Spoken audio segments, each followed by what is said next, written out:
Qué bueno que usted está con nosotros aquí en El Pique de Falú a través de Tiva TV. Recuerden que nos puede seguir a través de las redes sociales en Facebook, El Pique de Falú, ahí en Facebook. Usted dele, mire, like. En Twitter, @Luis Enrique Falú, y en YouTube, www.youtube.com/El Pique de Falú. Ahí son las redes sociales donde usted se puede comunicar con nosotros. Mira, ahí las tiene en pantalla. Estoy con la amiga Catherine Angueira, psicóloga social comunitaria, quien ha estado interesantemente planteando unos argumentos referentes a la situación con el alcalde suspendido de Guaynabo, Héctor O'Neill. Para comenzar, antes de ir al análisis profundo, ¿qué le parece la suspensión? Bueno, la suspensión es superior a permitir que renuncie. Vamos a ponerlo en esos términos.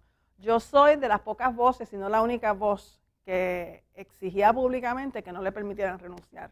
¿Por qué? Porque si él hubiese renunciado, se limpiaba su récord legal, se iba para su casa por asuntos personales, ¿verdad? Esas cartitas famosas de 2 oraciones que estamos renunciando porque tengo asuntos personales que atender, o tengo que dedicarme a mi familia porque ahora quiero bregar con mis nietos, ¿verdad? Ese tipo de cartas de relaciones públicas.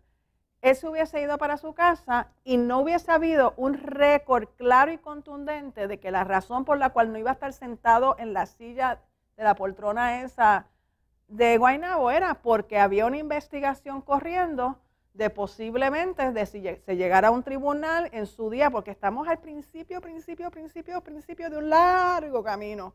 Si se lograra una convicción, pues entonces sí se estaría estableciendo récord. A usted lo vamos a suspender, lo pudieron haber destituido también. La ley le proveía la facultad al panel del FEI para, siguiendo el inciso C de lo que tiene que ver con la fase administrativa del procedimiento ante el panel del FEI de la UPAD, les permitía también haberlo destituido. Optaron por suspenderlo sumariamente. Eso implica que él ahora también puede revisar, puede ir ante el tribunal apelativo para solicitar una reconsideración, porque vivimos en la democracia y aquí yo tengo que ver la balanza de las cosas.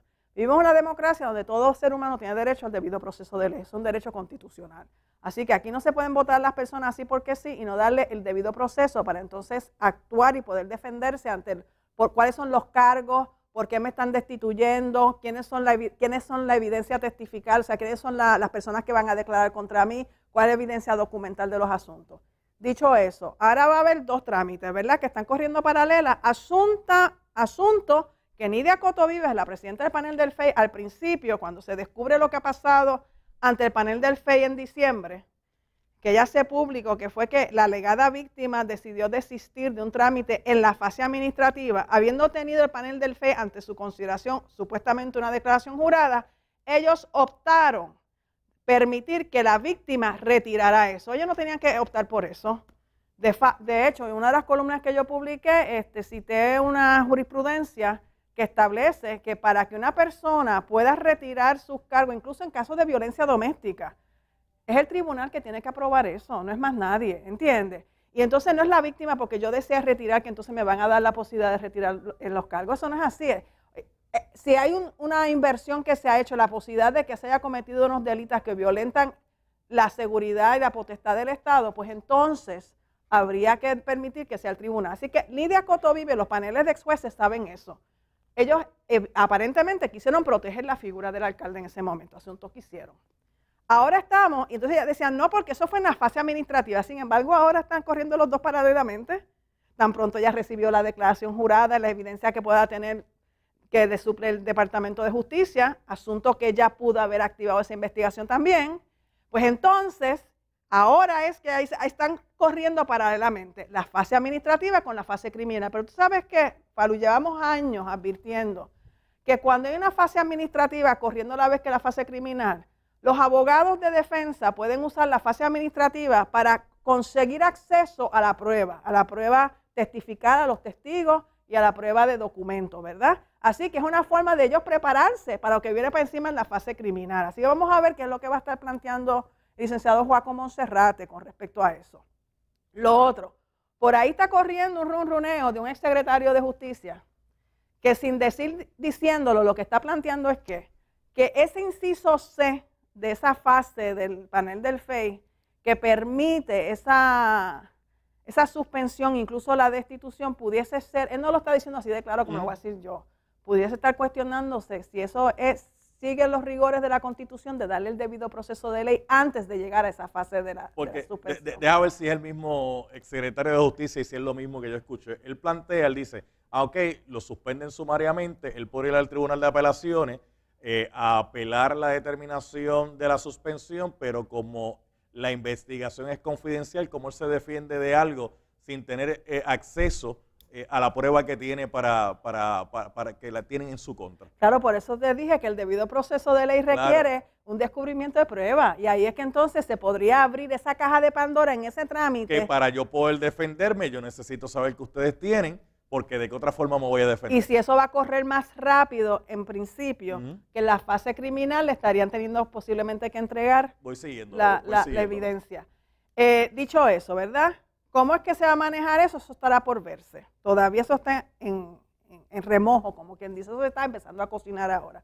Lo que sí yo tengo que cuestionar es, y lo estoy haciendo desde mi columna que publiqué en el periódico El Vocero esta semana, es cuando yo descubro y escucho que la secretaria de Justicia, Wanda Vázquez, dentro de los 20 cargos que se anuncian en su comunicado de prensa, que ella recomienda al panel del FEI que pudiesen explorar la posibilidad de acusarlo, dentro de esos 20 cargos hay cargos por violencia doméstica. Artículo 3.1 y 3.5 y creo que 3.4. ¿Qué es lo que implica eso? Al momento desconocemos de qué trata la prueba. Asunto que acabo de hablar con la oficina del panel del FEI esta mañana y al mediodía, solicitando, y se lo expresé así al oficial de prensa de ella, y dice, miren, aquí hay un asunto que ya me está apestando a antidemocrático. Tanto la oficina de Procuraduría de las Mujeres como la Secretaría de Justicia y ahora el panel del FEI se escudan detrás de que todo es confidencial, convocan unas conferencias de prensa o emiten unos comunicados de prensa para decir el próximo paso que acaban de culminar. Por ejemplo, Departamento de Justicia, Wanda Vázquez dice, vamos a acusar, vamos a recomendar la posibilidad de que se acuse por esto, pero no nos da la prueba, no nos dice por qué es que yo entiendo que se debiera acusar de esto. Lo mismo pasó con la Oficina de Procuradora de las Mujeres. Yo he tocado base con las 3 agencias estas, solicitando acceso a por lo menos las querellas.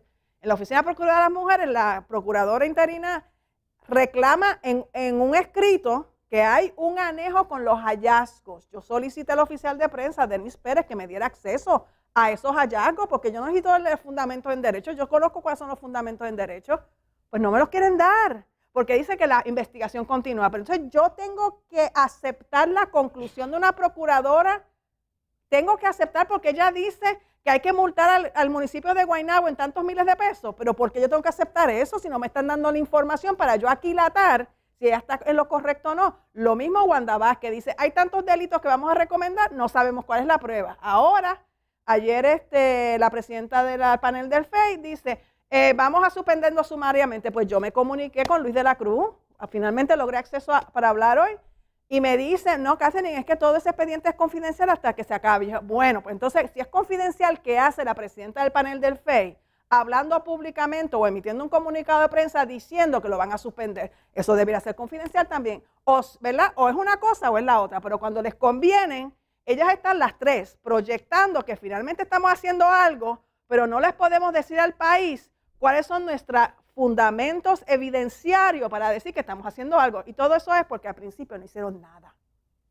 No hicieron nada. Que de hecho, y Zulma Rosario tampoco. Las 4 mujeres en posiciones claves en las agencias de ley y orden en Puerto Rico hicieron nada, ¿verdad? Y ahora se quieren cubrir aparentando que están haciendo algo sin dejarle saber al país. Cuando usted plantea que no hicieron nada, me imagino que se refiere al hecho de que un viernes el pueblo se desconectó de las noticias con el planteamiento que había que no había que investigar, y se levantó un lunes cuando el gobernador le dio una instrucción que dijo, no, espérate un momentito, póngase a investigar eso, y después que el gobernador le dio la instrucción es que aparecen ahora las investigaciones. Bueno, no hicieron nada porque desde que Wanda Vázquez era procuradora de las mujeres, no nos olvidemos que ella estaba de procuradora de las mujeres, ya había un caso corriendo, evidentemente, ante el Tribunal Federal contra el hijo de Héctor O'Neill, una demanda por hostigamiento sexual. Así que, ¿cómo es posible que la Oficina de la Procuradora de las Mujeres no tienen la división legal? Esas abogadas que le están pagando con contratos exorbitantes también, no les están exigiendo que todas las mañanas usted se va a abrir el calendario, el docket del Tribunal Federal y el local para ver qué demandas se están radicando que son públicas. Dejándome llevar por lo que usted está planteando. Son públicas. Dejándome llevar por lo que usted está planteando, y ahí lo utilizo para la base a mi pregunta.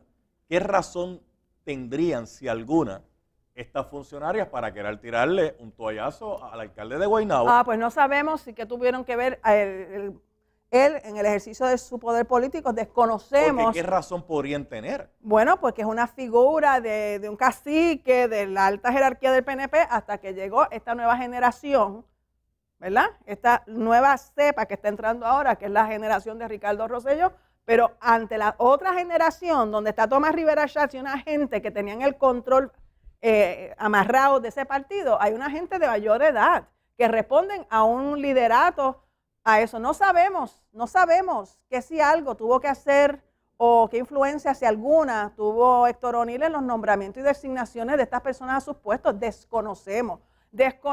Lo que sí puedo decirte es que eso es mucha información, Luis Enrique Falú. Aquí, cuando se analiza esto, uno tiene que plantearse que estas mujeres todavía en su ejercicio del poder quieren poder favorecer o proteger a la gente de su propio partido. Vamos a hablar de Cucuza, Zaida Hernández, ¿verdad? Zaida Hernández, cuando en los 90 yo ayudé a una mujer, y esto es información pública, que alegaba ser víctima de hostigamiento sexual y de violación por parte de Ramón Luis Rivera Padre. Esta película ya yo la vi en los 90. Zaida Cucuza Hernández es de las primeras que salió por la radio criticándome que eso era mentira, que si yo me vendía al mejor postor. ¿Cuándo eso era presidenta de la Cámara? Cuando no recuerdo si ya era presidenta, eso fue en los 90. Okay. Los 90. No recuerdo qué posición ella tenía. Pero en ese momento ya salió criticándome severamente.